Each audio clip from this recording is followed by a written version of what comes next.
since we've seen you. That's The recent, Got it. long time is right. For what it's worth, I will be gone the 15th to the 20th of August. So that's not a good time for your party. Okay. where are you going? Write that down, Emma. I'm hoping to go to Glacier National Park. Oh, Ooh, I've been wanting to go there. Let's go. I'll Have you check ever it been out. there before? I was there 20 some years ago. Yeah. From the 15th It's to fantastic, isn't it? MA. It I was. probably haven't been there in 30 years, maybe 40. Not only 30 for me. We could plan a field trip. August Mhm. 5th Don't think you're going to see many glaciers, but party. still beautiful. See more green things then. Yeah. Nice lake, Is the lodge still open there, do you think? Mary's Lake. I was There's there actually backpacking 20 some years ago, and there were glaciers draining into the lake, and I had to get in and wash my hair. It was You're, so cold. Fastest shampoo I've ever You're had. too close to the thing when you. Everybody feel the earthquake yesterday? Oh boy, did I. Where? Not up Where? here. What time? It was Well, 5 minutes to 7. Your face is like, I can see up your nose. It was We a felt it 3.7. It was real strong. It really was a shaker. Really? Yes, it was terrible. I was really scared. 10 minutes to 7? Oh, 5 Yep. minutes to 7. Marina Del Rey felt nothing. No. Really? Yeah, it was all, MA, all we the didn't South feel Bay. anything.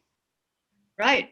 it was an extension of the Palos Verdes fault where it goes into the Santa Monica Bay, Ah, 4 was- miles off of Hermosa Beach. Wow. This was a repeat performance for me. I heard about a month ago, we got the same kind of a shock. Well, I never felt that one. Same kind of thing. This one, yeah, this one felt like a boom. Yeah, it was really And, yeah, it was a boom and then everything shook for about a second or two. yeah, Anything fall over? no. Well, mm-mm, but I no. bet I have a new crack in my wall outside. Oh, really? Oh, no. I haven't Are done you- an outside inspection. I don't know if I got cracks or A not. wonderful time. You close to Hermosa? Are you close to Hermosa with the crack? No, he's in BV. Nah, yeah, Was that in the morning or the evening? evening. Evening. Evening. No, I don't know. They didn't feel it in Beverly Hills either. I asked Bob. Mm. Yeah, it was very quick. Very quick. Yeah, it didn't last long, fortunately. How far were we from the quake? 3 miles. George says we're 2 or 3 miles away from the quake. We're getting a reverb again. It's Does Judy. someone have 2 machines on? I think it Yeah, was I think- Mike. I muted him and it stopped. Okay. What were you saying, Judy? George said we're only 2 or 3 miles away from the epicenter. Mm, We That's live why up on it the hill. felt. In the Hollywood Riviera, we live up on the hill Mhm. and right next to PCH. PCH is below. You're probably right on top of the fault. I think so. We must be. I think where Newton is the fault trace. What's Yeah. a fault tray? Well, it's the fault line itself called the trace. We live near, we're TRAYS. up, TRACE. Thank you. we live up on the hill next to Arbalez Park, Rocket Yeah, Ship well- Park. You're practically sitting on the fault. I think we must, it sure felt like it. Yeah, Ooh. It was a really big jolt. it was a jolt for me. Mhm. Well, you're pretty close to the fault there too. I'm very close. Mhm. Are we talking about, Judy, are you talking about last night? Yes. Yes, You felt it. very much. North of Santa Monica. No, I What? live in just on the Hollywood Riviera, on the hill up high. That's On the not hill. Palos Verdes? I mean, Yes. No, the Palisades. Redondo Beach Redondo. area. Oh. Thank you. it's okay. I didn't know Hollywood Riviera. Oh, it's very famous. It's a special section of Redondo Beach. Back in the 30s, that's where all the people from Hollywood hung out. That's right. Wow, Anybody? that's been almost going to Rooster be Teeth? 100 years ago. Yeah, amazing.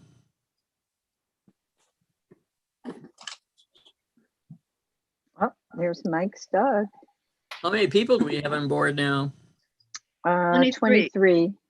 Hmm.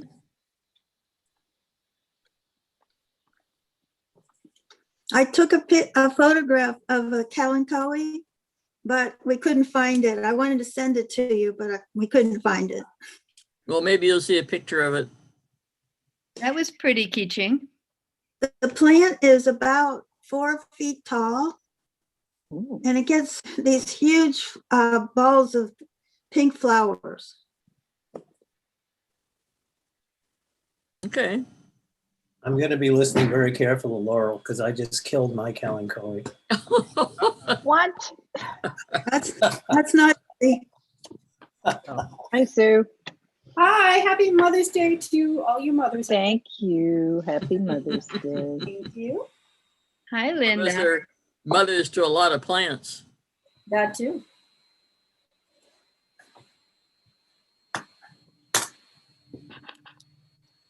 You know, Laurel, I don't really have a lot against Kalanchoes. Some of them are very pretty. I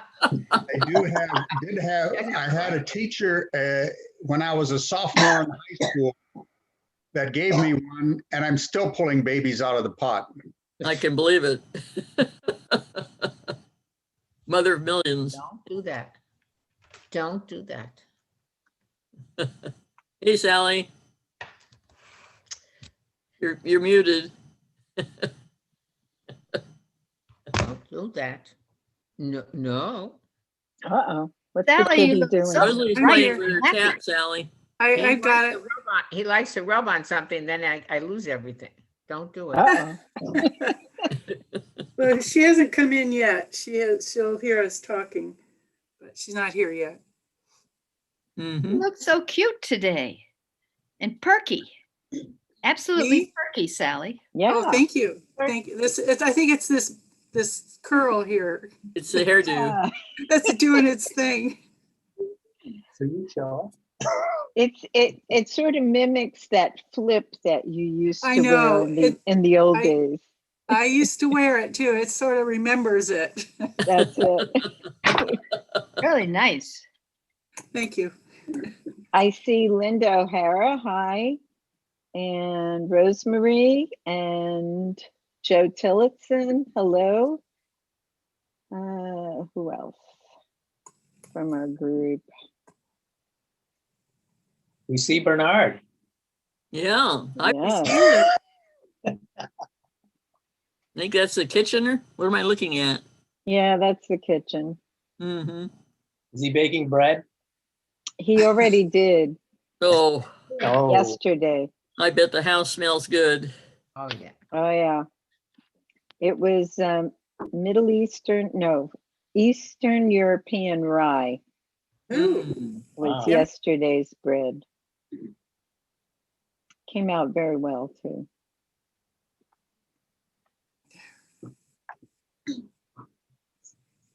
Laurel, It- it was 3 or 4 years ago, you did a session at the South Coast Botanic Garden on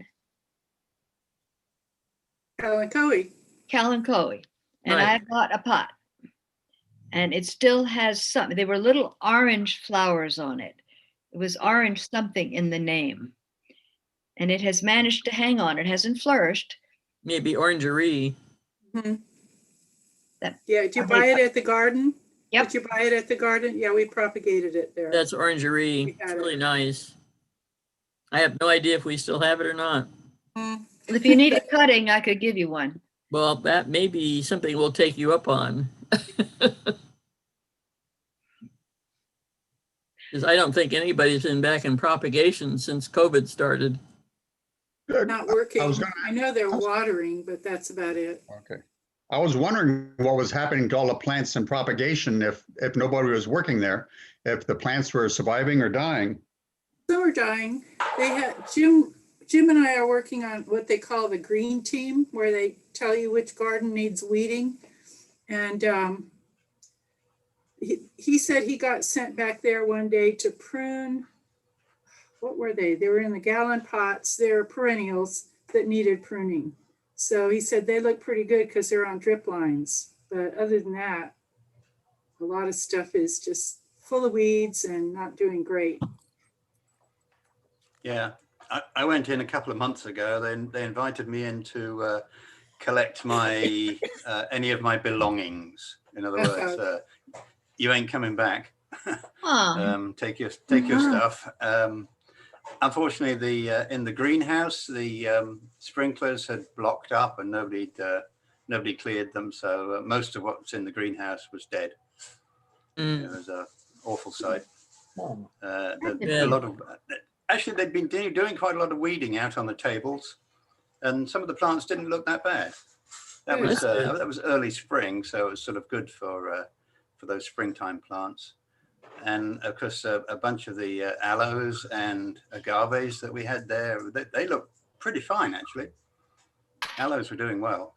They're good survivors, yes. Yeah.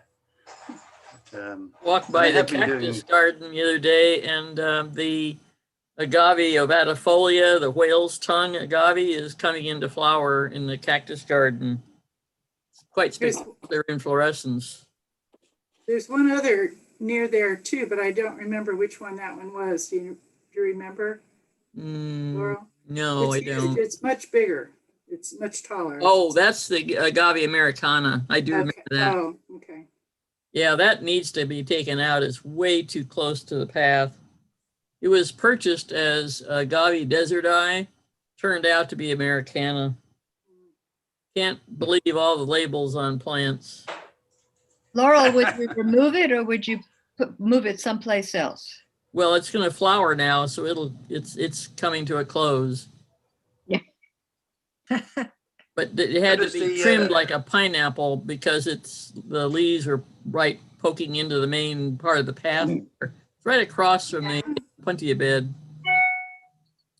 I talked to Joanne Frisch and she said she had one that was 15 feet wide that is in her yard and is now finally sending up a stalk.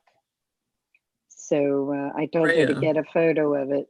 And so she'll be finally getting rid of it, I guess, but it'll take months. Yeah. I just took one out. I was waiting and waiting and waiting for it to flower and it wouldn't. And it was dwarfing my beautiful maple tree behind it. So it's gone. It took me 3 or 4 days to do it, but I did it. You did it yourself? I did it myself. It was Oh, easy nice. once I got all the big leaves off and all the pups out. But a neighbor had to come help me. I was using a hatchet to get the pineapple apart. Anyway, it's gone. There are plenty of pups around in pots if anybody wants. I think it's a Desmontiana. Isn't that what it was? No, it was Bracteosa. Bracteosa. Yes, much different. Yeah, Bracteosa that grew so big I couldn't. What's that? I want to show Keaching the microphone we're telling her to look for. You see it? That little thing. Can she find it? Just click on it. Oh, yeah. Big smile. Love that smile, Ka-ching. Oh, well. I had the most amazing visit at her garden the other day. I'll bet. She and Gordon redid the front yard. She has boxes of seeds this big, and she spends every day out there, and it shows it. It's just beautiful. If you have a chance to get up to Marina del Rey, see if you could stop by and visit her. Give her a call. Oh, yeah. Oh, call first, yes. We'll have Can't to find do that that. little microphone? I have a suggestion, Mammy. Yeah. Hey, did you tell her to move the cursor to the top or bottom of the screen so that that will show the microphone? Oh, I didn't think of that. You do have to move the mouse or whatever. Oh, there's a magnifying glass. There's a cursor on the screen somewhere that you move around with either the touchpad or a mouse, depending what kind of computer you have. I have to laugh because I sometimes I've had to use a magnifying glass on my laptop.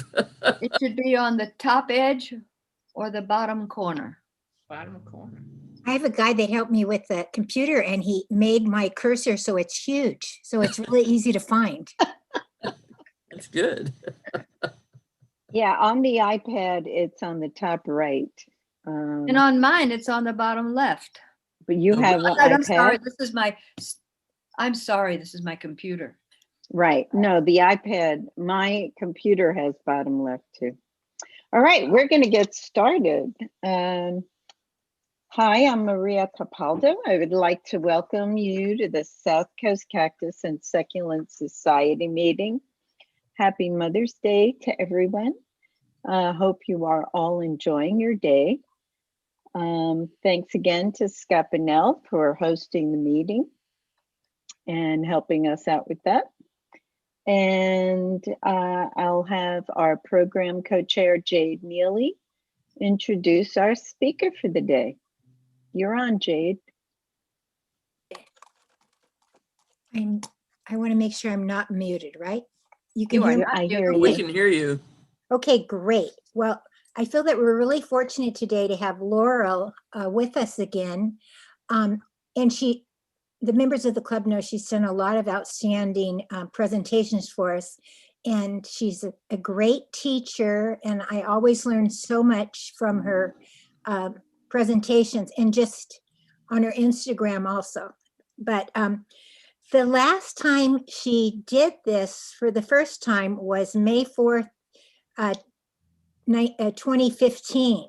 And this is an update on the Kalanchoe. And I love the Kalanchoe because it has such variety and it's so easy to grow. But I understand it a lot more because of Laurel's great presentation. But I think this is something that Kalanchoes are something that everybody can grow. It's a great beginner plant. And I know that you're going to enjoy her presentation. Thank you, Laurel. Okay. So I got to share screen. Got my PowerPoint here ready to go.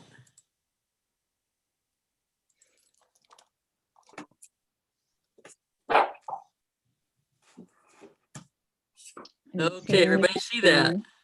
Yes, I see it. Okay, we're in business. All right, so this is an update. It's going to have some more flowers that I didn't have access to when I first gave the talk, and actually another species which I did not have access to. So there'll be a few changes. And this is a kind of a review. First of all, Kalanchoes are in a familiar family, including Crashula. It's in the Crashulaceae. And to date, we think there are probably 136 species, but one always has to say a little caveat with that. That's currently, because new things are always being described.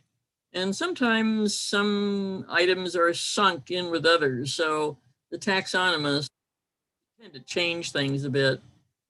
So this particular genus is recognized in part by its number of flower petals, which are 4. And if you look inside, you'll find 8 stamens, though they may not all be functional. They're perennial succulent and they're described as shrublets or small shrubs. They have not only fleshy stems, but fleshy leaves, and the leaves are opposite at the node. They come primarily from Madagascar and Africa, but we do have a few that go into Southeast Asia, and they're typically found in semi-arid habitats. Derivation of the word Kalanchoe is always an item of interest. In trying to research this, I found one description that said it comes from Chinese, which I don't think I can pronounce correctly, but Kalanchoe, which means that which falls and grows, which is in reference to the little plantlets that can form along leaf margins. And then the other suggestion was from an Indian word, ancient Indian word. This is from India, not the Native American Indians, which is Kalanchoe, which means rusty spot, and it's glossy on the leaves. Of interest is that this genus was actually described way back in 1763 by Adamson. And Adamson is the individual for which the baobab is named, Adamsonia. So he's a rather prominent botanist of the time. So 136 species, where do they tend to occur? Well, about 62 species are in Madagascar. So you can see that as a major area of speciation. And the second is Africa and the Arabian Peninsula, with about 14 species going up into Asia proper. So speciation, I think you could kind of summarize, occurred in the eastern part of Africa and including Madagascar. Well, we're going to look at two groups. One is the group Kalanchoe proper, and the best way to recognize this group is that the flowers tend to face upward towards the sun. This group does not produce offsets along the leaf margin. And if you look at the petals, they're separate or split all the way. They don't tend to fuse. Most recognizable of this is Kalanchoe blasfeldiana, which is often thought of as the florist Kalanchoe, which comes in many color forms. And of recent times, they've been creating doubles. So this is a double orange, there's a double pink, which looks like a little rosebud, and this is a yellow form that's doubled. So blasfeldiana has been played with a lot by horticulturalists, and some very interesting forms have been developed. But we're mostly interested in the species, and so here's the first I'm going to show you. This is Kalanchoe syncephala, a Madagascar plant, and this photograph was taken in the greenhouse at the Huntington. And as you can see, it makes a very good hanging basket plant, sends out an inflorescence, and then after flowering, these are the flowers here and here, after flowering, it often makes little plantlets on the end of the flower stalk. So here you see that, a little closer view of it. The syncephala also occurs in a rather different form with dissected leaves. And here you can see the leaves are broken up into almost a fern-like appearance. And this is the normal look of Kalanchoe syncephala. So there's really two forms. If you look at the flowers, however, they look identical. There's no difference as far as the flowers are concerned. They start upright, and then after they flower, the flowering stalk tends to arch down. Also, there's Kalanchoe rhombopilosa. This is from the greenhouse again at the Huntington. And this particular form has very plain, unmarked leaves, which have kind of a metallic bluish look to them. When this species flowers, this is the flower. They're very tiny. And as I mentioned, it has 8 stamens, and sometimes they're functional and sometimes they're not. These are the staminodes. These are non-functional stamens. And the ones you can see in yellow and the one you can't make out except for a little tiny bit of it there are the functional stamens producing pollen. The other form, which I tend to favor, I think a lot of people do, is this speckled or striped form of Kalanchoe rhombopilosa. And here you see the whole plant at the Huntington collection, and here's my plant. And you can see even the back side of the leaves. Here you're looking down on top of the leaves. This is the back side. Even the back side have these little brown maculations. Also, this is Kalanchoe eriophila, another Madagascar plant. And when it flowers, it has very pretty light pink flowers. The leaves and stems both are covered in a woody or woolly pile, kind of give you a fuzzy texture when you touch it. And here you see a closer view of the floral parts inside. This is tomentosa, which is very familiar to us. Another fuzzy leafed form and fuzzy stem. There's quite a bit of variation in the markings on the apex of the margin of the leaves. Sometimes they're quite brown, sometimes not. Here you see a little less spotting, but more of a brown tomentum. There is one form called chocolate, and that's what you see here. This is the form chocolate.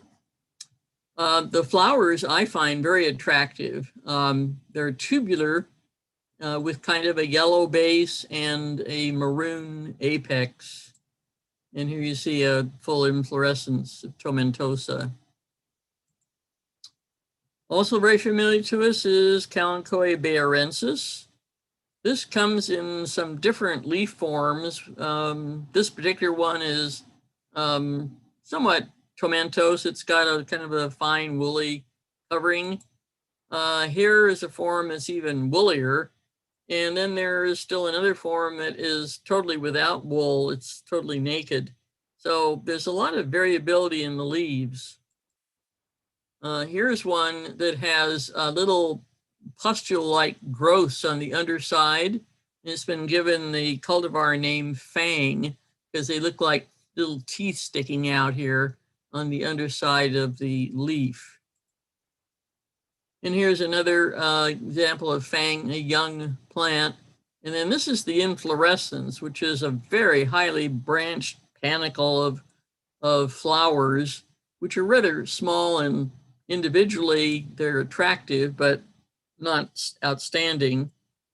And I thought I'd show you a couple of habitat shots. In 1993, I had the chance to go to Madagascar, and these are pictures that I scanned off my 35mm slides, showing it actually in habitat. And this is an Aluwadia, probably Procera that it's growing next to. And I'm not sure what this is in this particular image. But back to the flowers, you can see it puts out few flowers, mostly buds. But the individual flower, when you look at it, is quite pretty. It has these little sort of reddish or maroon stripes. So the individual flowers are nice. This is Kalanchoe arborescens, another Madagascar plant, very recognizable by the shape of the leaf. It's like a spoon. It has a narrow section and then this kind of scooped area, not very deeply scooped, but it's certainly wider. So it's a very recognizable thing. And here you see it actually in habitat. I got to see this in Madagascar as well. And then this is a plant I have that actually has been flowering and is currently in flower actually in the garden. So this is a kind of a cool plant. Kalanchoe melodii is like a tiny version of bayarensis, kind of fuzzy leaves with little teeth along the margin. And it does change color throughout the seasons. And here you see it in kind of a pinkish glow, which can be a winter appearance to the plant. So it's not always the same in terms of its appearance, which is part of the charm, I think, of many of our succulents. They actually have seasonal colors that kind of come and go. And Melody, when it flowers, sends up a very tall spike, and at the top has all these flowers. And they don't open all at once. They tend to open a few flowers every day. You can see there's one that's passed, another one that's passed over here. This is one just breaking bud. So it doesn't give you a big bang explosion of white flowers. You have to just sort of accept the fact you're just going to get a few at a time each day. Kalanchoe tetraphylla is one I've had trouble growing. I think it's more of a greenhouse thing. This was a couple of shots taken at the Huntington. And I did have a plant for a while, and this was its flower. And again, this was its flower taken before it decided to succumb one winter. But it's an interesting plant, and if one had a greenhouse, I think that might be a better place for it. Kalanchoe orgalis is very familiar to us. It's been around, and I think the selections with the kind of rusty look to the leaves are rather favored in people's collections. This one has a little less of a rusty look and more of a metallic blue. So there is a lot of variations when you go buying a Kalanchoe orgalis. And if you have a particular color palette in mind, you have to kind of be selective about what you buy. When it flowers, the flowers are yellow and very glossy. There's no tomentum on here at all. They're tubular, and for that reason, they're quite attractive and they last a long time. Now, Kalanchoe hildebrantii is another Madagascar example, and here it is in flower. And this can be a shrub up to 4 feet tall. And the flowers last a long time. Very similar in appearance in terms of the leaves is Kalanchoe bracteata. And here you see an example on display at one of the shows. And here are the leaves. Now the top part is a silvery look and the underside as well. So you're seeing a totally white silvery look to this plant. The Huntington was marketing in their sales area one with kind of a brown margin on the leaves, and they called it silver mint. And so here you see an example of that. But irrespective of that, the flowers always turn out to be like this. They're kind of reddish in color and shiny. And here's one I actually saw in habitat, again, in Madagascar. Some of them have a tomentum. They're not totally shiny. So there is some variability I've noticed in the Bracteosa flowers. One of my favorites, it's been around forever, is Kalanchoe pumila, which makes a really good border plant. It's also good for hanging baskets and very attractive pink flowers. Very easy to grow. It's not a complicated plant to grow at all and does well here in Southern California. This is Kalanchoe linearifolia, which is not particularly attractive. It gets to be a big shrub, but the flowers are interesting. They're, again, these little rosebud-like shapes and very glossy, very much like Orgalis and Bracteosa have that kind of appearance to them. And they last a long time, so they give you color for quite some time. This is one of the new ones, which I did not have when I made this presentation back in 2015. This is Robusta, and it's a plant from Socotra, and it was being released through ISI at the Huntington. And it has a really striking orange inflorescence with these flowers, which are pretty close to 1.25 inches, maybe almost 1.5 inches long. So these are really striking flowers. And so this is a really cool new Kalanchoe that we can grow in our collections. No trouble growing this at all through the winter. It's perfectly happy outdoors here. Also from Socotra is Kalanchoe farinaceae. It has a red flower and makes a little cluster. This one I did have trouble with, and I've since lost it, but it was quite a delightful flower when it did finally flower. Looking very much like it is Kalanchoe scipigera, which comes from Angola. The leaf shape and everything, even the inflorescence, which I don't have a picture of, looks very similar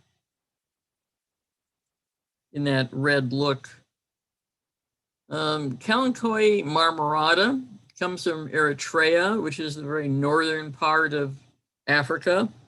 And in the early stages, it doesn't have very many maculations or dark spots. It can look kind of almost pure green. But as it matures, it gets these kind of dark spots all over the leaf and even along the leaf margins. You can see them here. When it flowers, it puts out a cascade of white flowers, and it's quite spectacular, and it lasts a long time. So this is a really a nice plant for cultivating in gardens, not actually at the border of the garden, maybe back a little ways. Then we have Kalanchoe glossescens from Ethiopia. As the name implies, it has very glaucous leaves, glaucous blue. And the flowers are very tiny, little upright flowers that are kind of a slight orangish yellow look to them. Kalanchoe petitiana has been in cultivation in Southern California for a very long time. It's from Ethiopia, has huge, large leaves. It really does much better in shade. It doesn't like to be out in the full sun in our gardens. Here you see a plant that was blooming at the Huntington in the gardens. You'll also note that snails are very fond of it, and a big chunk was eaten out here, little nibbling going on there. So unfortunately, this was the only inflorescence I could photograph, and I happened to get the, the snail damage as well. But anyway, it does show you that it has a nice flower, and it's a very soft pink. Kalanchoe citrina is from the Arabian Peninsula. It has fuzzy leaves, and then when it flowers, as do many Kalanchoe, it bolts. It sends up a tall spike. Here you see the tip with the flowers developing. And then when it opens, as the name implies, citrina, it is yellow. And it's really very pretty. It's one of the more attractive yellow flowered forms of Kalanchoe. Does well in the garden as well.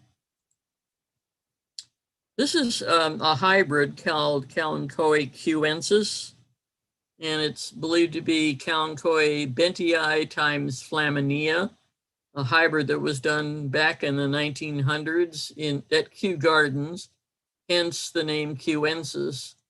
So we would designate it as X cuensis, which tells you that it is a hybrid between two species. But it has these trident-like leaves, which makes it pretty easy to recognize. And when it flowers, it makes a nice red inflorescence. And I have one blooming right now in the garden. And the flowers last quite a long time. This is Kalanchoe lucii. This is, of course, the plant from the Huntington Conservatory. When it flowers, it sends up, again, a tall spike-like inflorescence with clusters of white flowers. So at a node here, you can see a whole bunch of flowers coming out, another node there. And here you see individual flowers, as you see here as well. In this case, we've got 8 functional anthers, as opposed to what I showed you earlier without. And there's a form of lucii called fantastic, which has a rather prominent red band on the outer apical end of the leaf. makes it really quite a festive thing to put in the garden. And there's even been a variegated form of fantastic. And here you see the red that I was describing, but now we've got variegation thrown in. So it's kind of a strain upon a special cultivar, makes it rather interesting. Now this one is Kalanchoe thursiflora, and it has somewhat similar leaves. They look kind of paddle-like, just like the Lucy does. However, when you see the inflorescence, it's quite different. It tends to form this mass of flowers at the apex of the stalk. And of course, you can see the flowers are not white, they're yellow. So it's very recognizable when you see it in flower. This is Kalanchoe densiflora, which is another yellow flowered form. It comes from Kenya. And these have absolutely glabrous leaves. There's no fuzz or wool on them whatsoever, as opposed to Citrina, which has woolly leaves. And here you see the shiny leaves and masses of yellow flowers. Again, a very attractive thing for cultivation in the garden. One of my favorites is Kalanchoe longiflora coccinea. The top side of the leaf is shiny and without wool or anything of that nature. And then the leaf margin gets this really red look. And if you see the back side of the leaf, which is this whole maroon area here, it's really quite pretty. So the foliage alone is really very enjoyable. It does also change color in different seasons. This is a little different form of it. I don't think this is the coccinea form, but anyway, here you see the coccinea form with a nice yellow inflorescence. So this yellow on top of the red maroon makes a wonderful contrast and makes a very colorful presentation in the collection. This is Kalanchoe grandiflora, and as the name suggests, it does have a fairly pronounced, elegant flower. This is the one from India and East Africa, and this one has glaucous leaves and a reddish margin, as you can see here, almost a bluish look to the leaf itself. But when it flowers, it makes clusters of very pretty large yellow flowers. And if you were to smell this, it has a slight hint of citrus, smells a little lemony.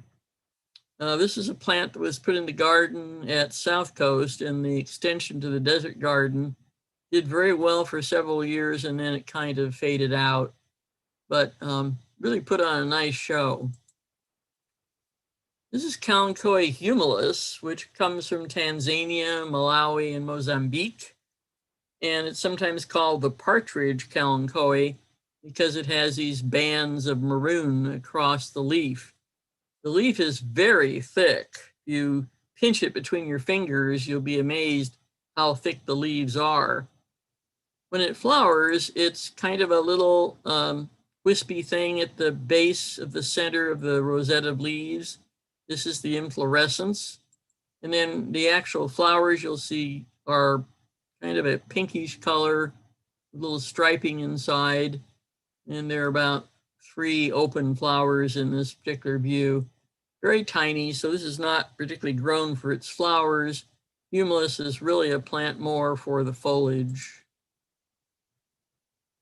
Kalanchoe nickii comes from Kenya and Tanzania. The leaves are almost peltate, which means they have an attachment kind of in the middle of the leaf, and you get this sort of circular look to the leaf.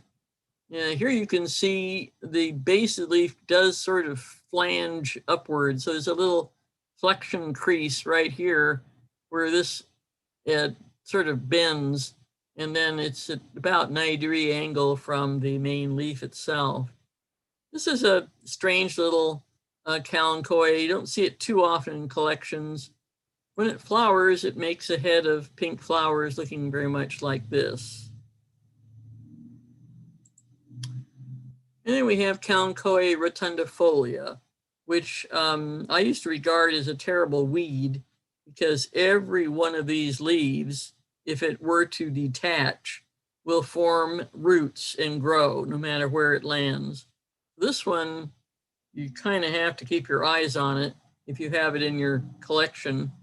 But when it flowers, it is quite attractive. They're small flowers, as you can see in this pair of photographs, but they are attractive.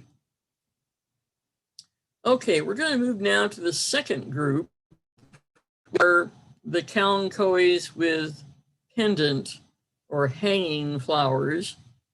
And this is sometimes called the bryophyllum group because they can have sprouting occur along anywhere on a leaf, actually. Make little tiny plantlets along the margin or at the tip of the leaf. And if you look at the flowers themselves, they're very commonly tubular and bell-like in appearance. And all of them come from Madagascar.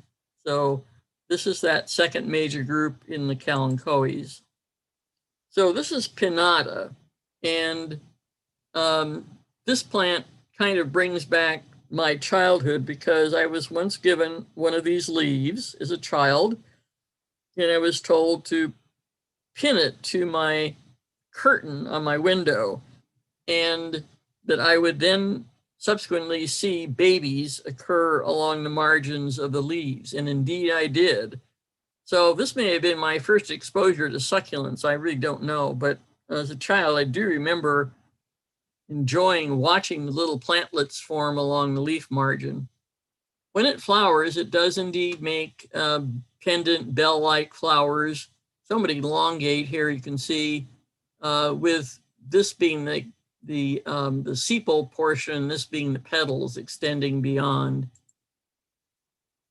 Now this is prolifera, which also comes from Madagascar, as all of them do. But this one has a pinnate leaf.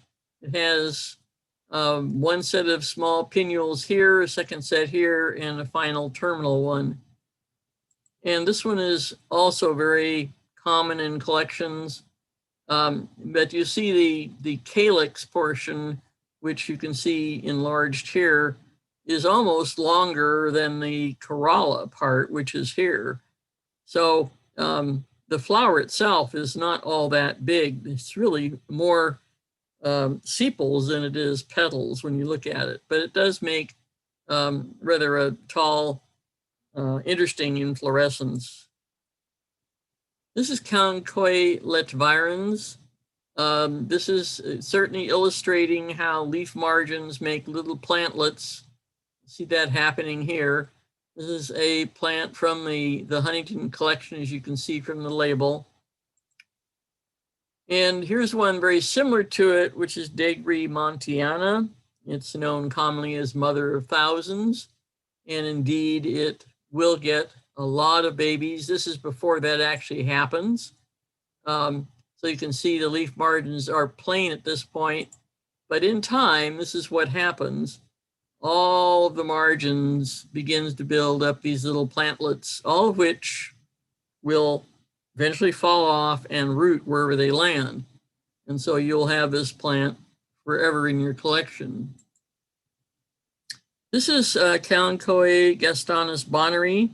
Common name is donkey ears.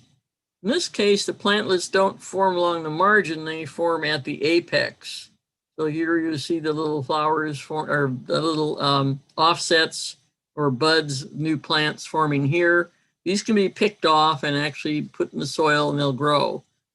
Gastonus bonneri does develop some very nice maculations. You don't see this very often in collections. If you have a chance to buy this, it's something to pick up and add to your collection. This is at the Huntington. This is Kalanchoe suarensis. Here you can see the base of the flower, the sepal portion is really quite prominent and red, making it look like little grapes all over the surface. And here you can see what eventually happens is you do get a corolla extending beyond. And there are the leaves, which are long and Gastonus bonare-like in their appearance. This is more taggy, also from the Huntington collection. Looks very similar to the prior species in appearance. I'm really having some difficulty telling them apart, though this doesn't seem to be as maroon. It seems to be yellower than the former species. Kalanchoe marneriana is one of my favorites among the smaller kalanchoes. It really gives you a very nice inflorescence. In this case, kind of a chalky base to it with very nice rosy petals. Here you can see the same thing up close. In this particular form of marneriana, the petals are without any kind of waxy look to them at all, but you can see that this does have a kind of a waxy bloom on top. The leaves tend to be stacked like this. This is one way of telling marneriana. And the leaves kind of are sort of imbricated here, one layer and then the next all kind of lined up, which does give you a way of recognizing this species. One of the climbing species is Kalanchoe miniata, and only something a collector would love. It's not particularly attractive, kind of scrambles, but it is an interesting species. And the flowers up close are quite nice. Here's the leaf of miniata. It has a arrowhead-shaped leaf with maculations periodically along the margin, and one here at the base. And I did have a chance to see it in habitat. Here you see it scrambling amongst some other shrubs in Madagascar. Another climber is Kalanchoe boverdi. And this one does form little plantlets along the tips, but also the tips are kind of like grappling hooks. And this thing can climb up other shrubs and actually get quite long, 2 or 3, 4 feet long. Here you can see it in habitat doing the same thing. It's climbing in another shrub. And here you see the flower of boverdi, which is not particularly colorful, but it is interesting. It's a metallic bluish brown color, and you can see the petals here, and you can see the sort of succulent calyx, or the sepals, which are somewhat fused here at the base. Another climber is Schizophylla, and this one, the leaf blade is highly modified and kind of shrunk down almost to a tendril. And so here's the node itself, and here's one leaf coming out, and here, going back to the node, here's the second leaf coming out, and you'll see they are broken up into little pinnules with little grappling hook-like extensions. Here's another view of the same thing, a little closer view. Again, not a particularly attractive looking flower, but a curiosity that a collector would find quite interesting. I've never really gotten mine to flower, but this was one that Duke Benedum put in a show one time. It did have flowers, so you can see what they look like when they do flower. This is Kalanchoe fedschenkoi, which many people are very familiar with. Sends up these inflorescences with bells, and they have kind of coral colored petals. Here's a little closer view of it. There is also a variegated form of fedschenkoi, which is really quite attractive. This is similar, but different in the leaf construction. This is Kalanchoe delegoensis, which used to be known as tubiflorum. And this is kind of another mother of millions, my eye. It does really spread because it makes offsets all over the place. And if you go to the Huntington, this is the lava that they have in the desert garden at the Huntington, you can see these little tubifloras all over the place. And also this looks like another volunteer that's found a pocket of soil here in the lava and has sort of taken hold. And so here's another Degri montiensis flowering. The flowers typically occur around Christmas time, so they're quite festive to have something like this blooming in the middle of winter. And here again, a closer view of the flowers. They are really attractive in spite of the fact it's such a spreader in the garden. Now this one's called blue butterflies, and this is a form that's been developed. It's actually a hybrid, or pink butterflies, I think it's called. I think I said something else. Anyway, here it is before the butterflies appear. You can see the leaf margins. And then here it is after we get these little butterfly-like things occurring. This one is a hybrid between two species. And this is Degri montiana and delegoensis.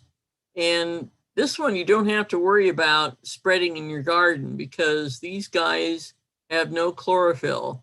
And so when they fall off, they can't grow, they can't subsist. So this one you're pretty safe having in your garden, not having it spread and cause any difficulty.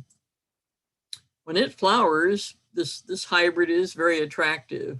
This is looking at the bells, looks somewhat like the parent plants. This is Kalanchoe Degri montiana times laxiflora, and it has kind of a metallic-y bluish look to me with a little pink on the actual petals. And I think it's a rather an attractive hybrid. This one I was rather fond of. This is one of the parents. This is laxiflora. And if you take a look at the leaf margins of this, they're, first of all, leaves are small, but they're indented. And you can see there's a red margin, but strongly indented and maroon along the margins. And here you see it again. This is the back side of the leaf, that same indentation. And here's laxiflora. It is another one of these pendant flowers with a pink petal. And here's the whole thing, looking at another specimen that's in pretty good shape. So laxiflora is a nice one to grow. It's not commonly seen in cultivation, but we used to sell it at the garden. This is Kalanchoe vigori, which is a small shrub. And I've had this plant for some time and it still hasn't flowered. So I haven't had a chance to photograph it, but maybe one of these days I will. Now, there are some Kalanchoes that make really good hanging basket plants. And this is one of them, Manginii. And you can see it's just loaded with these pendant flowers. And this one up close makes quite a nice display. And it's a heavy flower. It just puts on a real show when it blooms. Well, this was crossed, and we have something called orangerie, which we just had a question about. And so here's orangerie putting on a show. And here's some closer views of the actual flowers themselves.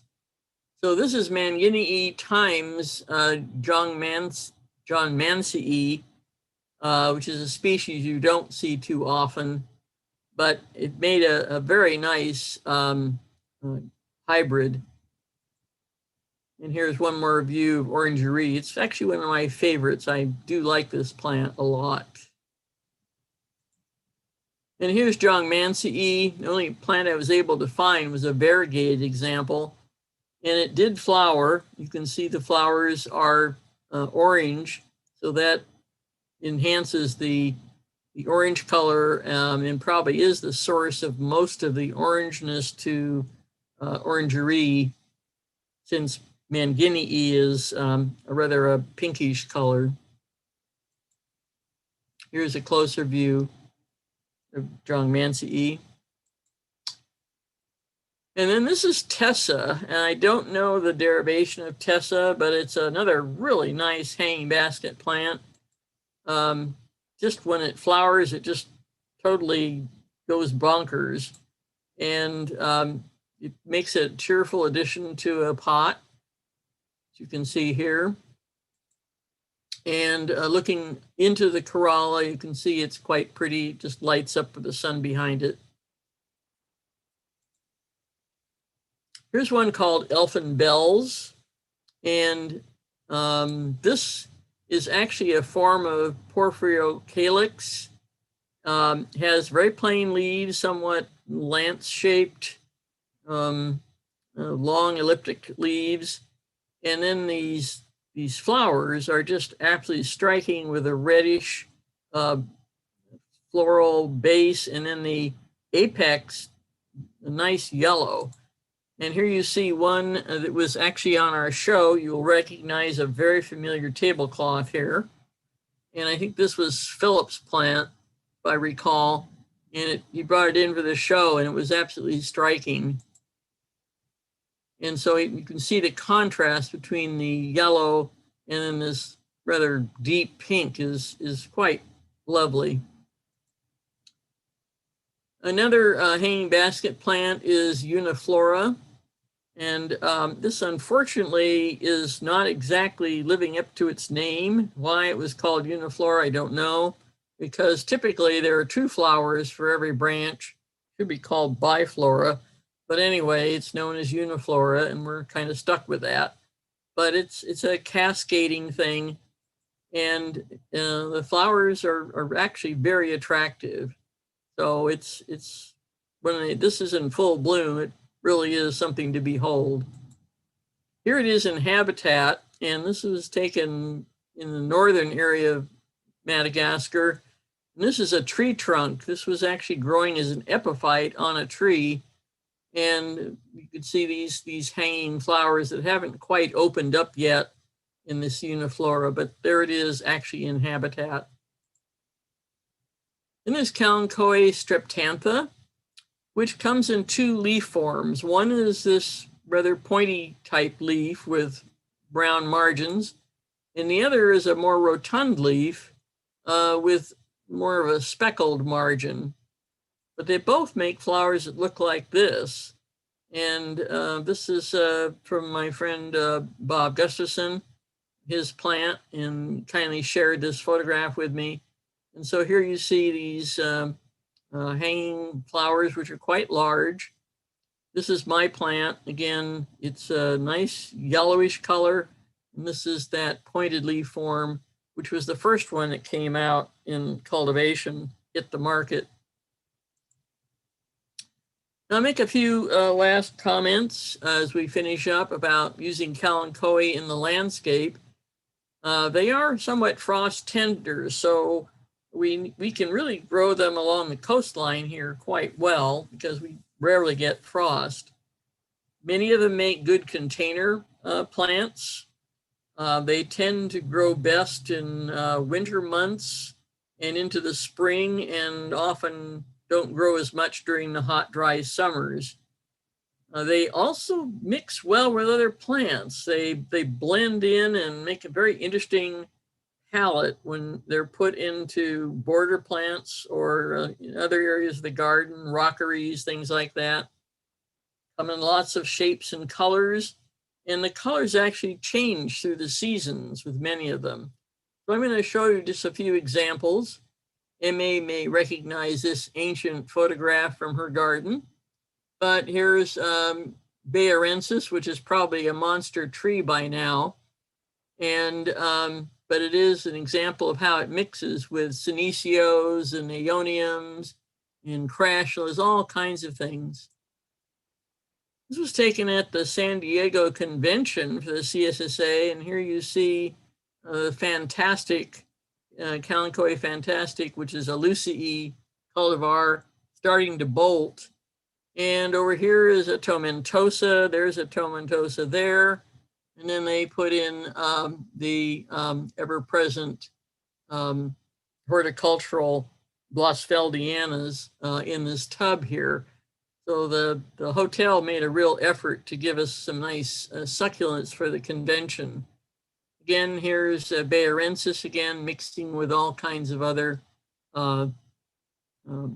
plants in the garden. Here's pink butterflies, kind of a mass planting of it. And this is Senecio over here, Horithioides. And I think this is probably Addermiscus down here. So you just mix and match these. Also from one of our shows, we had some container plants on display. And here you can see, of course, Aeonium. And here's, again, Kalanchoe lucii, and with sedums and echiverias. And this is probably a Senecio back here. So interesting mix of things. It works in very nicely. Also from one of our shows, here's Tomentosa. And here is a plant, I think this is probably Jim Gardner's, of Humulus, which is the partridge plant. See, it's sending up a much more vigorous inflorescence. Again, Tomentosa, used in a display at one of our shows. This is in Palos Verdes area, and here you see Degremontiana. This is the mother of millions before it gets its offsets. There's Aeoniums and Echiverias in here, so it's just kind of a mix. And this is a very shady area of this person's patio, and these plants are all doing quite well in the shade. Here's an example, I think, of Degremontiana again, along a border. And I don't see any other Kalanchoes in this one. Here's Petitiana here is a container plant. And here's Origalis, which has a coppery top side to the leaf and kind of a blue lower side. Of course, Bayarensis again. And here's the Maculata. Here's the Lucii Fantastic, which really makes a spectacular showing in the garden. When it flowers, however, this is what you see happen. It bolts, sends up this flower stalk, and so it kind of loses that nice tight look. It will sometimes form offsets, and you want to try to capture those because this whole thing can die back completely, and then you have to start over again. Here's Miniata mixed in with some things. This is one of the more tomentous forms of Bayarensis. And here's Grandiflora. And here's the Coccinia form of Longiflora. And here's Densiflora and Petitiana again. This one really needs shade, as I said. It doesn't do well in full sun. This is taken at Waterwise Garden down on the way to Escondido. And here's Cotyledon mixed with Origalis. And of course, we have Agaves. And I think this is a Echeveria mass planting and Portulacaria here. So really makes for an interesting contrast to see this in this big blue bowl.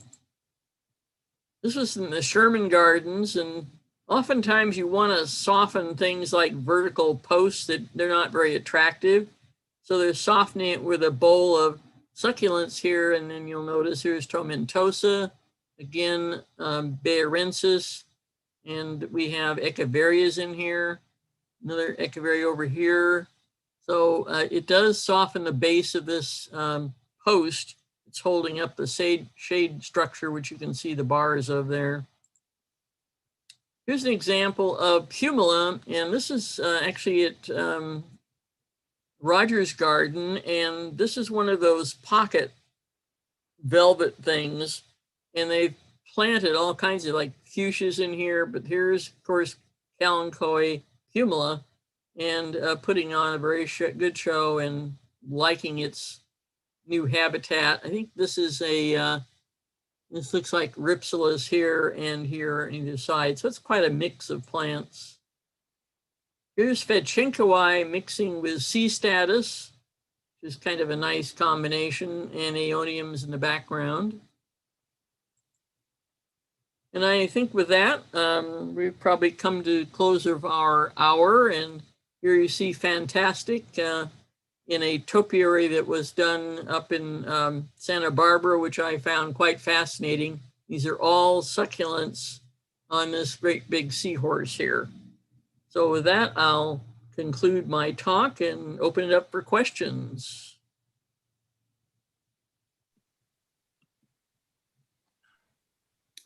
Thanks, Laurel. That was great. I always want to go and get more Kalanchoes every time I hear your talk. Laurel? You had a lot more in there. There a ton more Kalanchoes. You think so? Yeah, Oh, a yeah. lot more. And I like the habitat pictures. Good. Good, very good. I enjoyed that. I have a question, Laurel. You said earlier that there were like 64 species in Madagascar. Is there anything that might explain that? I mean, the forms are so different. A lot of variation, extreme variation in the shape and size and stuff. Is that due to climate or some other reason in Madagascar? Well, Madagascar is 1,000 miles long, and the northern part of Madagascar, it runs basically north-south. It's not exactly, but kind of north-south. And the northern part is much more tropical, as opposed to the south end, which is dry, deserty, particularly on the western side.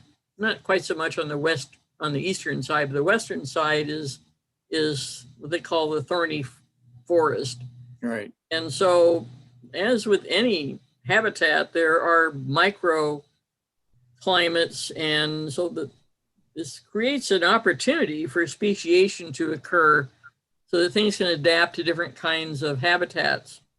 So I think, that's part of the explanation for why you have such speciation. There's such diversity of landform. You've got mountain ranges, and you've got lowlands, and you've got different kinds of soil. You've got the lateritic red soils, and you've got the singy, which is limestone. You've got granite outcrops. It's really a mix of habitats. So interesting that none of them seem to come out of the thorny forest. There's no Kalanchoe. Bayarensis does. Huh? Bayarensis is in the thorny. I just showed you a picture in the thorny forest. No thorns on the plant. No, but if you actually touch Bayarensis, an old plant, it's very sharp on the trunk. Ah. You need to be really careful when you touch that. You'll cut yourself. Oh, wow. So it doesn't have thorns. It can have knife edges. Any idea which are the oldest ones that others might have come from? Oldest Kalanchoe? Yeah, like ancient. I have no idea. Who's the pollinator? Mostly flies? Well, I think that probably varies with the plant. Oh, okay. I've never really observed pollination going on when I was in Madagascar, so I don't know exactly what does the pollinating, but I would guess it's a variety of things. Flowers tend to be pretty small, so I was thinking flies. Do they have hummingbirds there? No. Can't be them. They're a New World. They're only found in North America and South America, Central America and South America. Huh. No hummingbirds in the Old World. It's in what takes the place of the hummingbird is sunbirds. They don't hover quite the same as hummingbirds, but they have long beaks, and they're perfect for reaching into tubular flowers. There's some beautiful sunbirds. You'll see pictures of them at Kirstenbosch and other gardens. I have taken so many notes today. I hate to take my eyes off the screen, but some things I just have to write down to check out. Okay. We have two questions from the chat. One is, do you know if Kalanchoe sexangularis is a synonym of longiflora or is it a separate species? I do not know the answer to that question. I would have to do some research on that. And what is the purpose of staminodes? Another good question. Why do we have non-functional stamens? No idea what role that's playing, because it would seem kind of counterintuitive. It's that much less pollen you have to spread around to another flower. But maybe it's directing the pollinator or something like that. All I can do is speculate, but I have no idea why we have staminodes. Maybe it stabilizes the families too. Maybe it stabilizes the stamens. It's possible, to make it easier for the pollinators to get to it. Yeah, well, it may Could it be something for an insect to hang on to, perhaps? Yeah, a pedestal, so to speak. Pedestal, right. Well, that first example I showed you, they're really quite prominent knobs. Yeah, yeah. They look like they should have some role, but what we have to do is go to the habitat and take a look to see what's actually pollinating them. Right. It's all supposition, just kind of guesswork or hypotheses if you want to go that far, but it's hard to are there Kalanchoes that you'd recommend for full sun that won't seed everything? Like, will pomela take full sun? Yeah, it will. What other ones? Barensis works. Certainly Barensis works. Really? Mine seem to get very burnt. I have two bushes that are maybe 2 or 3 feet tall in the full sun. Yeah. I don't know. Well, actually Tomentosa takes full sun. Right. Gallus. Oh yeah, that's another one. What's the other one? Takes full sun. Bracteosa. Yeah, Bracteosa takes full sun. Yep. There are very few that I have to worry about. I can just put them right out in the full sun, and they do fine in torrents anyway. Now, if I think Longiflora too. That's yes. Longiflora can take it. It does very well with full sun. Yes. Now, I think Uniflora likes a little more shade protection. Bill Wilt grows that beautifully. I found that I have to put mine in some protection when we have these hot blasting days. They just don't like it. It cooks them. So a lot of it's trial and error and finding the micro habitats in your own garden. Find where some things do better than others. You just have to play with the plant and move it from one place to another and see how it seems to be doing. Jennifer is asking about keeping the flowers even when they get dried out. I don't know if she means not cutting them or keeping them. Well, you can press them. Put them in press. You just want to save the flowers. Or a low tech is just to put it between 2 pages of a book, and close the book and press the flower that way. But of course, that stains the book because they're pretty juicy, some of them. I find the best way to preserve is just take a photograph. Is it better when they flower, as the flowers are drooping off, to cut the stems, or doesn't it matter? Well, if you're not interested in having seed or anything like that, you can just cut the flowers off. It'll redirect the energy into the current flowers, because there's energy going into seed production, on the spent flowers, So to save that energy and to redirect it to other areas of the inflorescence, you can just cut off the bad or the old flowers. From the base of the stem Well, or, whatever each inflorescence is different. So times with Blossfeldiana, I will clip them right back to the stem when they're all flowered out, because they're not going to look good. They're just going to look dead and ugly. So you just trim them out, like deadheading.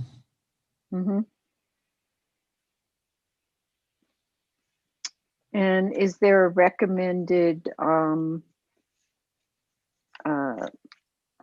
soil, or can they pretty much grow in anything? They can pretty much grow in anything. That's what I thought. Yeah, I have not found any difficulty with soil and these things. I just use a, well-drained soil mix as you would with any other succulent. You fertilize? I do it every year. Yeah, I use a granular fertilizer. I tend to use a fertilizer that's specified for azaleas and rhododendrons, acid-loving plants. So these are little granules I just sprinkle on the soil, and every time I water, it gets dissolved a little bit. And because our water is so hard, I figured that an acid type fertilizer helps to kind of neutralize. So I do that as a regular thing. I just went around and did it a week ago. Every pot got fertilizer. That sounds like a great way to do it, instead of every week or every 2 weeks. Yeah, I agree. Yeah, and the fertilizer is supposed to last for 4 months, but I doubt that it's really lasting that long. It's probably lasting a couple of months, but that's fine, because if I fertilize in the beginning of May or towards the end of April, that's fertilizer when the growing season is really upon us for most of the succulents. I looked for azalea fertilizer at Home Depot, and I didn't find it. Is there? Yeah, I find it at Lowe's. What's it called again? Well, there are different brands. I'm not recommending any one brand, but it's a granular fertilizer, and it's designed for rhododendrons and azaleas. Okay. And you'll see sometimes they have added nutrients in there, chelates, things like that, which doesn't hurt. And you can actually dig a hole in your soil and pour it into the hole, or I don't normally have time to do that. So I just sprinkle it with a little spoon on top of the soil, and then it gets watered in. It's a good idea. Thank you. Any other questions? I just wish I had a book of that. There was so much information. Yeah, they sure don't have a book on Kalanchoes. Well, that's what prompted me to do the talk. I had never heard anybody speak on Kalanchoes. Right. So I said, well, I guess I'm going to have to do it. Thank you. So I started collecting every Kalanchoe I could find. That was great. Thank you. You're welcome. Yeah, thank you. Really? Thank you, Laurel, and some excellent photography. Really nice photos. As usual, Gorgeous yeah. photos. Thank you. And I agree with your love of Longiflora and Marnieriana. They're my favorites too. Love them. Yep. Is there any way you could give us a list of the names, that you could just print out a list and email it, or Mike could email it to us? It would be so helpful if I want to go back and look at a plant again. Well, it seems to me when I gave the talk the first time, I actually handed out a list. You did. Do you have it? I can look for it. I usually save those things. Yeah, I don't know if I still have it on, as a Word file or not. I'd have to go back and look. All right, we'll look. If either of us find it, I'll send it on to Mike. Okay. Thank you. And Jennifer wants you to write a book. Oh, God. Thank you, Jennifer. You really could. That would be Much this interesting. applies to you know, the Pacific Northwest, but Well, that's where we are.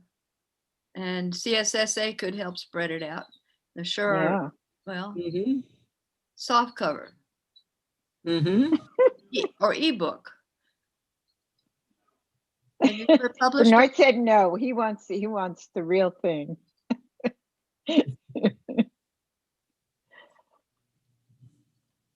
I'm No just so further full. questions. Just so much information. I'm full.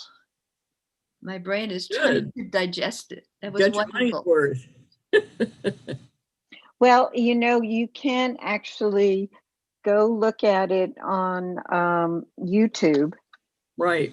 And when you do that, MA, you can stop it and start it. I was thinking, does it have a And name? you can take screenshots. So if you like something, you know, you say, "Ooh, I want that," and you want to remember it, you could take a screenshot when it shows the name. So that's available to you. You're brilliant, Maria. Thank you. And That's I why took a she gets paid screenshot. the big bucks.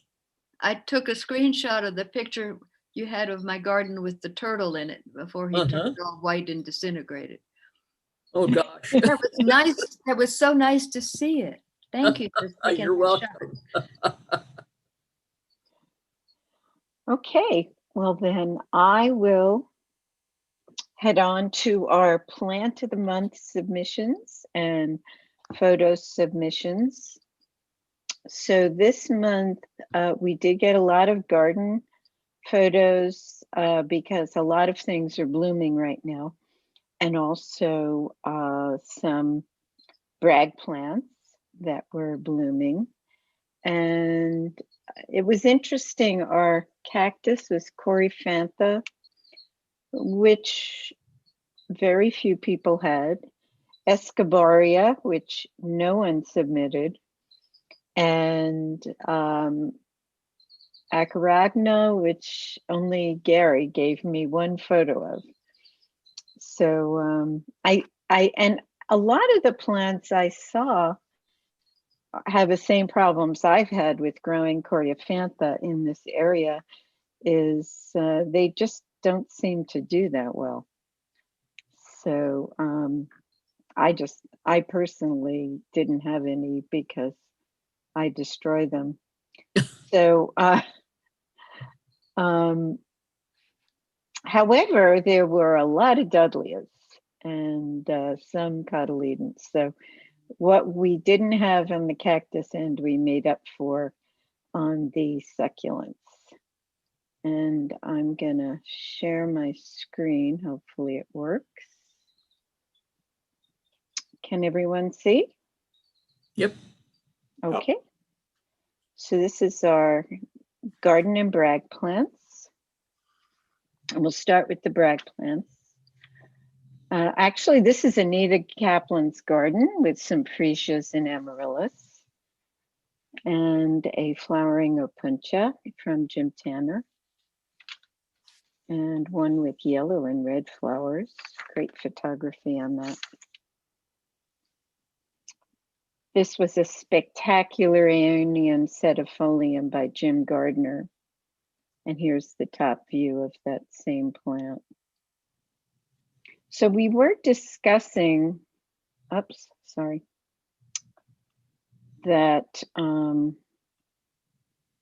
when these flowers, the section of the plant that these flowers come out of will actually die back. Is that correct, Laurel? Yes, very commonly. So it'll be interesting to see what happens with this plant when it looks exhausted. Yeah. It would exhaust me to put on that show. And this is a epiphyllum that flowered yesterday for Joe Tillotson. And this is M.A. Syningia. I assume it's Macropoda. And this is the codex of that plant. Did you have a question on that, M.A.? I did. The codex has gotten so huge. I wondered if I needed to repot it. At the same time, that plant never took the winter off. It kept growing and blooming since last year. And I don't want to disturb it because it's just pushing it out right now. Anyone have an opinion on that? No. Go back to the flowers again if you can. It's just.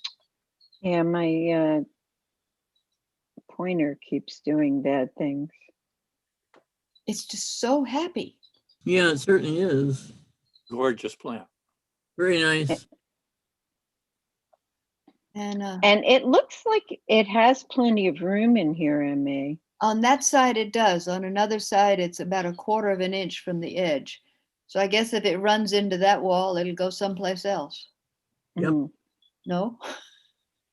I don't know. I think it looks so gorgeous and it keeps giving you so many flowers. It's happy, and why bother something that hasn't? Is that It's doing so well. or where do you have that planted? On the patio under one of those crosshatch, what do you call it? Pergola. It's like a crosshatched pergola. It's fairly shady there. That's good. Yeah. It's very happy. Yeah. Color's good. Everything's good. Okay, I'll leave it alone for now. Thank you. Thanks, Maria. And yeah, this is, does anyone know what this is? I don't. Like Triglochidiatus. Say that again? Looks like Echinocerius triglochidiatus. That's a mouthful. Gary would know for sure. Gary, are you still with us? There we go. I clicked on the wrong area. Okay. The fact that it had more than 3 spines, trigloga means 3. Yeah. I would say it's probably closer to Coccineus or Gonocanthus, probably Coccineus. Okay. Yeah. They all have this. They all have the same flower. Yeah. Okay. Pretty cool flower. Very nice. Yeah. And this is M.A.'s flagelliformis. Rat tail. Cactus, otherwise known as rat tail. Jim and Roberta Hanna sent me this one. It's Gymnocalycium mesopotamicum. Huge number of flowers. I just thought that was incredible. And what about this one, Carrie? I think that looks like our Christmas plant a couple years ago. It's Thelocactus bicolor variety, probably Paras. Okay. Oh, Doing well. gorgeous. Okay.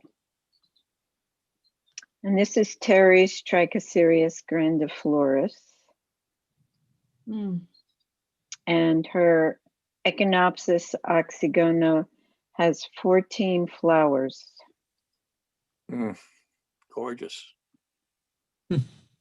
Now these are all Bill Wilkes. Let me go back. This is his Echinopsis.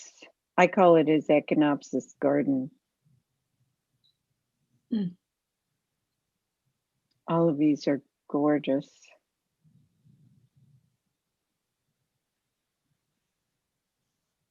How is he?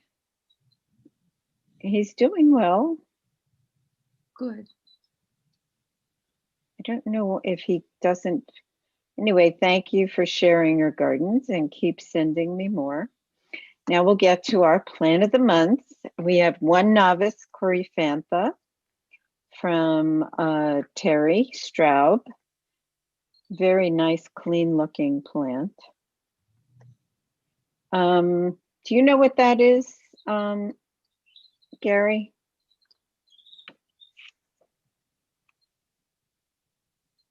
He's muted.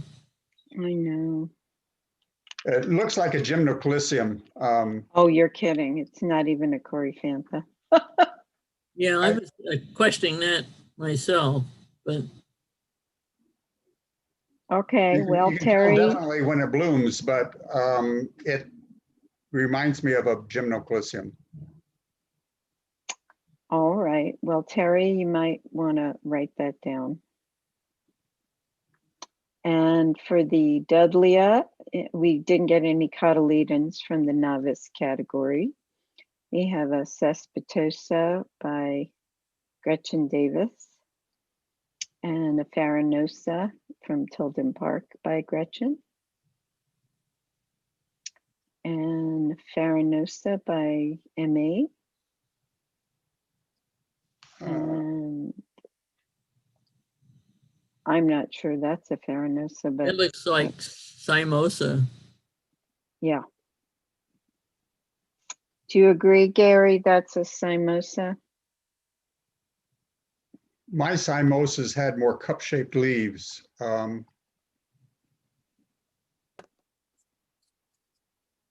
wouldn't disagree with it. I mean, there's green forms and there's white forms, so. It doesn't look like the other it does have Farinosas. the orange flowers that let's see. Oh no, it's Cespitosa or Simosa has orange flowers. You're right. Simosa? I think it's Probably. I think Farinosa has yellow flowers. Okay, I'll correct that.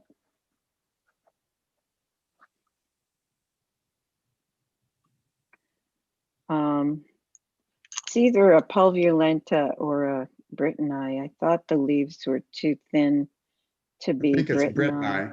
You think it's Brittany It's too? Brittany. Okay. nice. Pulverulenta All right. broad. So MA, that's Brittany. That's yours. Thank you. And there wasn't enough to ID this. It looks so dead all year long, and then green comes out on the end. White Sprite, maybe? No. I don't think so. But too broad on the leaves. Well, white Sprite is a very compact, it doesn't make long branches like that. Anything you'd recommend to make it happier? Yeah, cut it off and reroot it. But wait until November to do that. Yeah, I would cut it up in multiple pieces and break the dead leaves off and root it and put it in the soil and either a pot or in the ground in November, and then you can't kill it. But if you do it now, I doubt if it survives. Thank you. I was at a loss as to what to do. Thank you so much. Well, it's a winter grower. It's about to go into dormancy now. Mm. Well, it kind of just woke up this past month or so, I think. I could be wrong. Interesting. Put it back to sleep. All right, there were no intermediate cacti. So here we have the Cotyledon Ladysmith census from Anita. And the Brittany, mama and daughter. The flowers of Brittany. Green form from Punta Banda by Bernard. And this is a Brittany by Anita. I couldn't tell what this was for sure. Sorry. I know it's a Brittany hybrid, but it isn't all Brittany. These two were ones that Bernard got from the convention many years ago. They were beautiful. Yeah, Dudley averans. And then open cacti. So we actually do have some. This is Laurel's Coryphantha elephantidens or elephantidens. Macromeris by Phyllis. Neglecta. I don't know why they would call something Neglecta, but that's a very sad name. Pallida by Gary. Picnicantha variant Andrea by Phyllis. And a Picnicantha by Laurel. Pretty flower. The spines are amazing. And the one Acaragma by Gary. And we have lots of succulents in the open category. Start with Lady Smissensis, the flower. And a Lady Smissensis plant by Phyllis. Nicely grown. This is the flower of Cotyledon orbiculata. This is Cotyledon pendens. A Tomentosa by Sally. And this is a variegated Tomentosa by Sally. And this is the Velutina with the flowers. Dudley Frank Renelt by Gary. A Brittany Green Form by Gary. And then the White Form, also by Gary. That really is flowering. Brittany by Phyllis.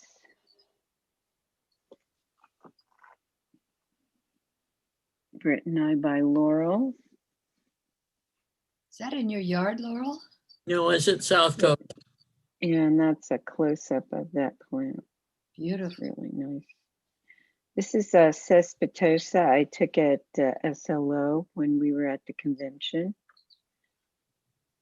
A Crassifolia by Gary. This is my Farinissa. Ooh. Another Farinissa by Phyllis, and one by Sally. They all look so different. And they're all beautiful. Dudley Greenii by Phyllis. This is a hybrid. I think it's a Pachyphytum something else hybrid. This is a Pachyphytum Anthonii cross. A Pulverulenta. And this is one on a road, where the road cuts, let's go back. On a road cut that I took in San Luis Obispo area. We were just driving by and ooh, look at that. This is a Dudleya Veritii. And this is a younger Dudleya Veritii with lots of flowers. This is from Catalina Island, Varens. Laurel, where was this? Do you know? Yeah, I know exactly where it is. It's at the fishing access in Rancho Palos Verdes. And it's there's a little place you can pull off there. There's actually a restroom. And just to the, I guess would be west of that is a little hill. And this is growing on the hill there. It's kind of a local endemic on Palos Verdes. And it also occurs actually along the bluffs of Terranea. But yes, I saw it was still Greenland, and it's actually continues along the bluffs there. It's kind of a relic population. Nobody knows the story of that, how it came to be there.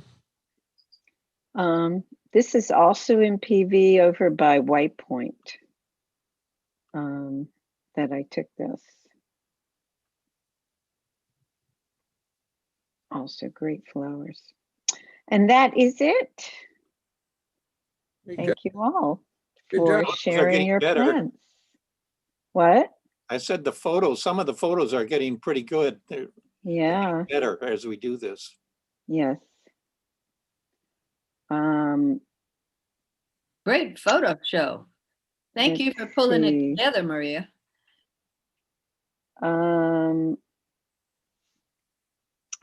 Let's see. Jennifer said she wants to share her plantlets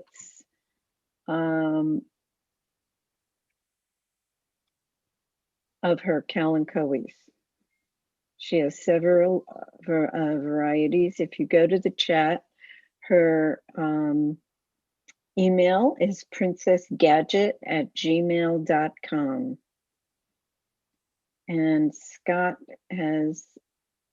what is that That's a list of all the, I think, accepted Kalanchoe names great. that are out there. So to those of you who are on chat, who are on not on the YouTube, it's in the chat, which is a plant list. Is there a way we can show that? Let's see. No, I just clicked on it on my computer. No, I mean for those people who are going to look at it later on YouTube. Scott, is there a way to share it on the YouTube?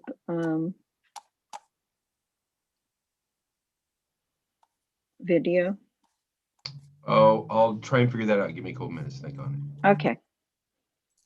So those are all the comments. So, and now we go to, you can stop recording now, Scott. We're going to go to our meeting section. I don't know how to get back to it. I can hear you, but I clicked on Scott's thing. I hear you. You're with us. Just click on the Zoom icon. Okay, so next month our Zoom meeting. Jay, do you want to announce that? Sure, just a second. Shoot, I just started the printer. It's okay. Okay. We're fortunate to have Ernesto Sandoval is going to be our speaker for next month, and we're going to figure out one that a lecture that we haven't had recently. Does anybody have anything that they want that we've had previously? Something new. Yeah, he's going to do something new. Okay. Thank you. And the plant of the month for June are Gymnocalycium. So Terry, I'll use your Gymnocalycium photo for that. And the succulent of the month will be Pachypodium. So I assume that we're going to have a lot more photos. Remember to send me your photos by Friday, June 11th, so I can make up the PowerPoint and send more photos of your gardens and any brag plants that are blooming or anything you just want to share. If you have something you have questions about, send them to me and I will present that and present it to the group for questions. The CSSA webinars continue to be available every other Saturday at 10 a.m. And the next one is May 15th, is Derek Tribble, Insights into Adromiscus. And Mike Short will send the link by email for those of you who don't get it from CSSA. Laurel usually puts these on our Facebook page. And so if you have access to Facebook, the Zoom link is on our Facebook page. And keep up with the website periodically to get notices of upcoming events that occur before we have a meeting, so you can take advantage of it.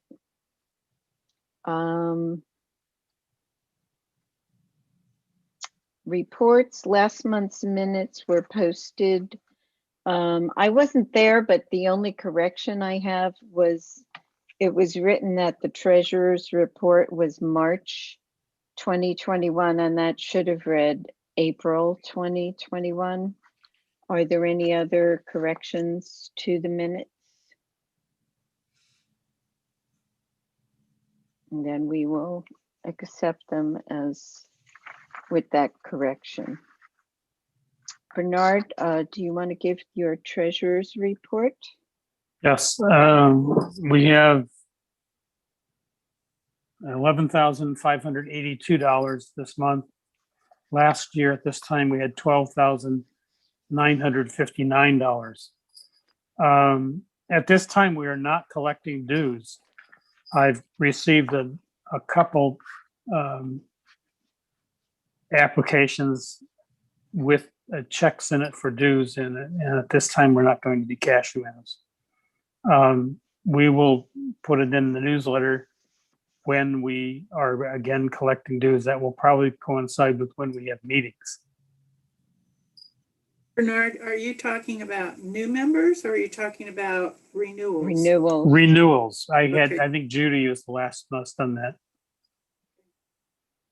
So Judy on Ryan? What we decided was that we will. Do you want me? Yeah. No, you sent in an application for the membership renewal. We're not doing that right now. So I'm not going to cash your check. All right, that's fine. Thank you. All right. You can keep it, and then when you start, just go ahead and use it then maybe.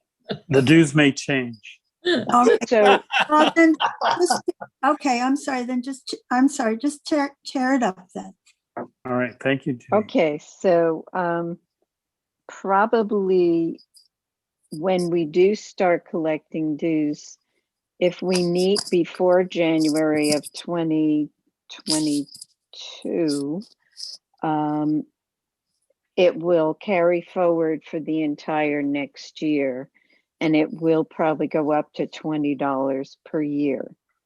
And we'll start collecting dues otherwise in January each year from now on. It's just easier to do that.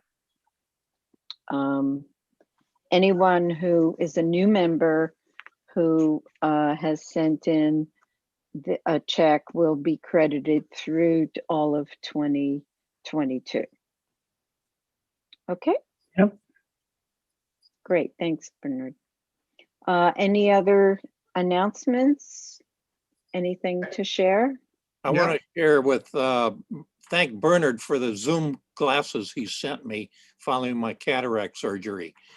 I'm still having trouble with vision, but the Zoom glasses are really a lifesaver. What are Zoom glasses? Well, they're reading glasses. He couldn't see the computer. And they had So blue they're- blocking in it for using on computers. Yeah, they magnify the font by 2.75. Good. Great. Yeah, we got a message from Dale. I think I had sent him a photo and asked him for his advice, and got back an email that was very difficult to read because it turned out he couldn't see the computer well after he had just gotten his cataract surgery. Yeah. So we decided this would help. It did. Excellent. I'm happy. Maria, I got an announcement. Okay. Next Saturday, there's another Cactus and Succulent Fest at Green Touch Nursery from 9 to 1. And I'll send, I just posted it on my Instagram site yesterday, so I'll send it to Mike Short to put on our site too. I'll be there. Cactus Quest is there. Crazy for Cactus. Botanic Wonders from down, it's a large nursery from down at San Diego. Insane Succulents. Thomason Clayworks makes pottery. F. Delgado makes pottery. Your Cactus Sucks will be there. Desert Creations will be there. Ralphie will be there. So there's a whole bunch of potters and cactus and succulent nurseries that'll be there, and I'll be there. Great, thank you. It was interesting, the Saturday Los Angeles Times had a lead article on its home page that had a succulent garden or cactus and succulent nursery. So if those of you who get LA Times, look on your Saturday paper, you'll, yeah, there's the photo from Bernard. Bernard, what's the name of that nursery? Can you see it? Cactus Ranch? I don't remember. Yeah, it is Cactus Ranch. It's Very only open to public on Saturday and Sunday from 11 to 5. Yep, A lot of fun going out to that place. They don't have things labeled, however. They sell to landscapers a lot. Yeah. So it didn't look like the kind of place that a serious cactus collector would go to, but it looked like kind of a fun place to browse. And if you wanted to put some plants in your landscape, it will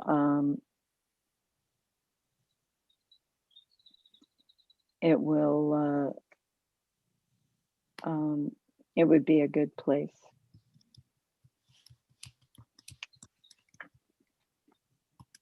Scott, are you still there? Scott, are you still on? Yeah, I'm still here. I'm here. Okay, I stay on at the end. I have something to ask you, please. Yeah, I need to talk to you a little bit too. Good. Okay. Oh, and I put the link on the to the Kalanchoe list on the YouTube thing. It's in the chat. Great. If you see it, just click on that. Thanks so much. Tell me how to find it, Scott. I'm looking around. It's in the chat. So on your screen. What I think she's looking for the YouTube. Yeah. Yeah, you're looking for the YouTube, huh? I can't get my screen back. I've got the sound, but I have no screen. So I went to our website. Here, you want to find that? You want the YouTube? Yeah. Okay, there's a link to the YouTube. I sent it right to you. Laurel again. It's going right to you, Emma, right there, just to the YouTube. To my email or my text? No, it's in the chat. Open the chat up. There's a link to it. Open this window. Can't see it. Okay. Oh, you can't open the chat? I went to your list and I clicked on something and I hear it. Okay, MA, click on the Zoom icon, you know, the blue background Zoom icon on your computer. Do you see that? Yeah, I just brought it up. Okay. Are you now on? Yes. Okay. Now you go to chat. Being so smart. Really. Yeah, you got it? You know how much time I spent trying to find that? Do you know how many times I could not do what you were trying to do? So now I you know, just with experience of doing Zoom, it comes. I'm very grateful. Okay. Oh, actually, Laurel, there is one question I see for you. There's from Arlene, the Kalanchoe Marmorata penwiper. Where is it found in Africa, and what does the natural habitat look like? I saw that question, and I've never seen it in habitat, so I don't know. Oh, okay. And I'd have to double check my references to see exactly which countries it occurs in. Well, you could put that in your book. Right. So, My spare time. MA, Yes, Mike. Yes. if you can get to the YouTube video itself, if you go on our website and go to the live link where we keep it on thing, down on the bottom left of the video picture that says watch on YouTube. And you go to, if you go watch on YouTube, then there's the various comments below the video itself on YouTube. Is that where you put it, Scott? Did you say you put the link somewhere? Yeah. Yeah. So did But you follow don't do that? it while you're on the Zoom now, or you're going to get both recordings at the same time. Okay. Thank you. I did that once. So much to learn. Okay. Well, thanks to everybody for sending in your comments, your photos. It was fun, and we'll see you next month. And for Ernesto Sandoval, can't wait. He's always so good. His baby pictures of his children are Oh, so they're much great. fun. Yeah, They're really little growing too. Ernestino and Mariposa. I love it. Tito. Tito. Laurel, a quick suggestion. If you're thinking about writing a book, Not. no, but a suggestion Okay. is to take your talk and go into the notes page and then just type below each photograph what you thought you would say and information. Okay. And then talk to Clifton Wong. All right. That's basically how we did my book on landscaping. Okay, Cliff. Oh, Cliff, good for you. So, I mean, Another job for Cliff. It turned out to be very, very easy. I took my talk and I thought I ought to record what, my ideas. And then, he kind of put it in book format, and then we added a little bit to it. And we did it in a few months. Done. Easy. For you. Did you do it from PowerPoint? Yes. Okay. That's what I said. Go into your notes PowerPoint. Right. Got it. Okay. And that's what I did. I just wrote the words below each picture, what I was going to say. And then I gave it to Cliff, and he took it from there. He merged the pictures with the words. Cliff wrote it. He did get credit too. Yeah, he's a great editor. So do you call those Cliff Notes? Right. Oh my. Next will be a TED Talk. Yeah, that's the short version. Yeah. 17 minutes. Oh, goodness. Okay. I think that's a great idea for you, Laurel. I know. Just something else to keep you busy. Good. 1,000-page book. 1,000 pages. After the garage, Laurel, after the garage. Thank you, Sally. Yeah, Sally has her plan. Sally has my checklist of things to do. But doing it in PowerPoint makes it real easy. Yeah, it's already organized. Yes. Right. And I think it really would make a great book. Mm-hmm. Uh-huh. I'll buy the first copy. Okay. Bernard said he'll buy the second one. We're taking pre-orders. I guess we are. Cliff, I really like the aloe behind you. Cliff, I like your aloe. It's White Fox. Yeah, it's It's pretty. the street that we live on. Oh, Really? Yeah. that's amazing. Hi, Sue keeps fading in and out. I know. I have to. Depends on how I sit. She's hiding. It's Cliff overpowers you. Yeah, if I come in, then she. Yeah. Oh, I guess I don't. Yeah, if you're the only one, you come in a lot better. And when you sit up. Sit back I'm and writing, relax. so I'm hunched over the desk. And if you sit back Yes. and relax, you fade. Oh, well. It's nice to see you right now. Happy Mother's Day to everybody here.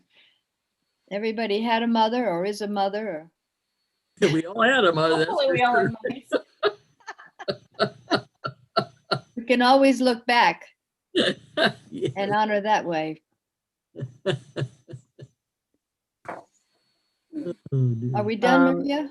Yes, we are done. We are now adjourned. So thank you to everyone. Okay. Thank you. Good to see Thanks you. again, Good talk. Laurel. Thank You're you. welcome. Thanks, Mhm. Laurel. All right. Thank you, Adios, Maria. everybody. Adios. Adios.